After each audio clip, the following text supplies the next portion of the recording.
Allison, and thank you for stopping to smell the damn roses. This is Melissa Eppard. Hello. Hi, Allison. Hi, would you like to introduce yourself and just tell us a little bit about yourself? Okay, sure. My name is Melissa, and I'm a mom and a life coach. And what do you want to know? Well, okay. First thing we do is we talk about struggle a little bit on the show. I know you've gone through a good bit of struggle in your life. Sure. I mean, we all know struggle. I had a period a couple of years ago of some intense struggle. My son was only 3 at the time, and I found a lump in my left breast. And I, at the time, had no health insurance. That was really scary. I had just lost insurance after managing a wellness center for 6 years. That job had come to an end, and so within a short period of time, I found out I had an aggressive form of hereditary breast cancer. And after seeking a couple doctors' opinions, I was told I needed to have a double mastectomy because of the hereditary factor. And given it was an aggressive form of cancer, I had to have 5 months of chemo, and basically my whole life came to a screeching halt while I recovered from surgery and chemo, and had tried to be a mom to a small child all through that. That was really hard. Yeah. Also, I had just signed up for this training to become a coach through the CTI, the Coaches Training Institute. Who as soon as I sat down with that circle of people, I knew this was my purpose for being here on Earth. I love the people, I love the work so much, and I signed up for the entire program. I wanted to do all of the classes and become a coach. And literally 3 weeks after that first class, I was diagnosed. So yes, that was a heartbreak, to feel like the rug pulled out from underneath. Everything had to just stop. My world became very, very small. Yeah. So, obviously, as you can see, survivor, she got through it. I'm here now. I'm healthy, thank God. Yeah, thank God. Yes, absolutely. A couple surgeries later, I had to also have my ovaries removed because they were a threat with this BRCA1 gene mutation. But I am happy to say I kicked cancer to the curb, and Yeah. So, what are some things that got you through that, and what are you just doing now? I guess, how do you deal with that struggle? What really got me through, I've always loved writing, but I used to write more poetry, short story, but I started to blog shortly after I was diagnosed. And at first it became a way just to let my close circle of friends and family know what was going on and keep them informed without having to answer those questions over and over.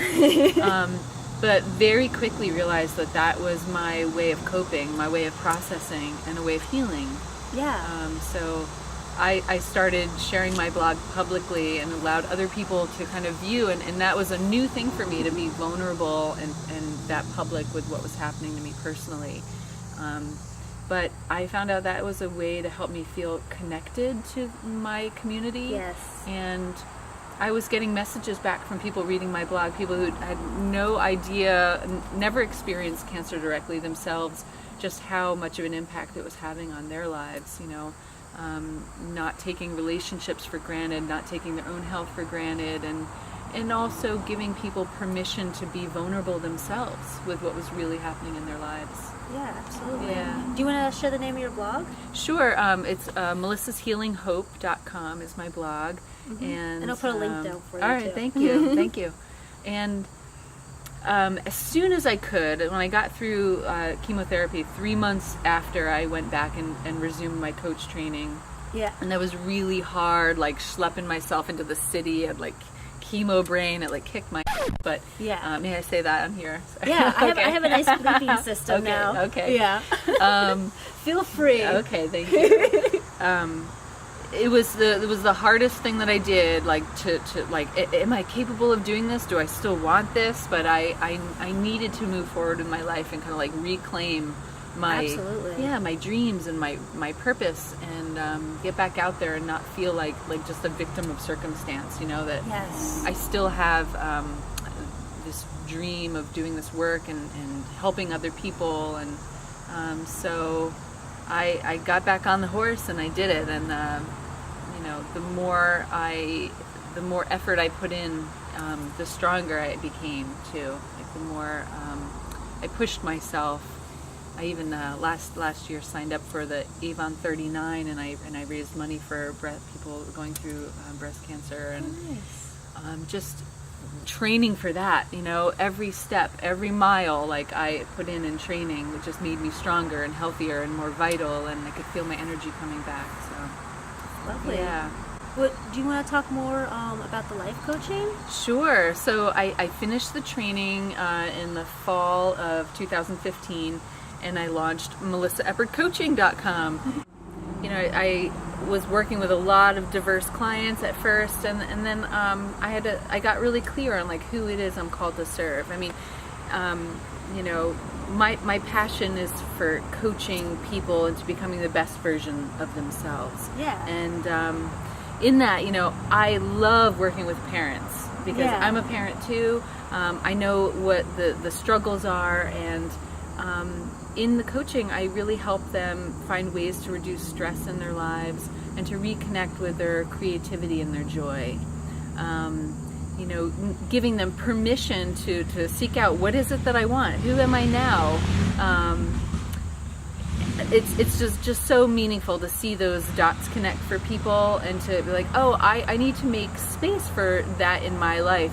And by doing that, I become an even better person, an even better parent,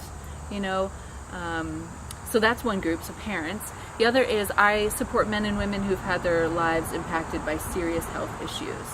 So in spite of what has happened, who are you now? What do you need now? What do you want life to be like now? So I help them clear away any limiting beliefs that hold them back from pursuing their goals and their dreams. And I said 3, right? So there's one other group of people is I love to empower artists, writers, and entrepreneurs. I feel like people have a lot of great ideas, but without it being rooted in, having some real skills around time management, value clarification, getting really clear on what it is I'm bringing to the world, what is it I want it to share. So I help people create action steps aligned with their goals and values and rooted with the accountability that comes with working with a coach. So that accountability is like, what are you going to do, Allison? And when will you do it? And how will I know? And when I first started working with a coach, like 12 years ago, I never had somebody to hold me accountable like that, you know? I found like there were things that I should have been doing for myself, but it wasn't until I had this other person checking in on me, like, did you do that thing you said you were going to do? Yeah. And it made your me homework in? but it made me like put my priorities first in my life. Yeah. And I'll tell you one other thing. The first time I worked with a coach, the very first time, the homework assignment I was given was I had to say no 5 times between that week and the next. And that was so incredibly hard for me, to realize like I had been going through life wanting to be like the good girl and wanting to people please, and so much of my identity was wrapped up in, like how hard I work. If I work hard enough, I will be good. No. And so I carry that belief in me now. Like I want everybody to know, no, you're already good. Let's start with that. You're good. You don't have to like, work your fingers to the bone and like sacrifice yourself, your happiness, your creativity, and your joy to be good. You're already good, baseline. So, yeah, excellent. Yeah. Is there, I don't know, like a moment that you were like, this is the thing, or like this is what I've been like working towards, or something like that with the coaching? I had a moment. This is what's coming up for me right now. This was like my very first coach training weekend. I was down in the city, and we were doing this like tag teaming exercise where the 2 teachers were sitting up in the front, and one of them stepped away, and the point of this exercise was we were taking turns going up and coaching our teacher. We were practicing coaching. And somebody tagged me, and I went up there and I sat in the hot seat, and so I was the coach. Yep.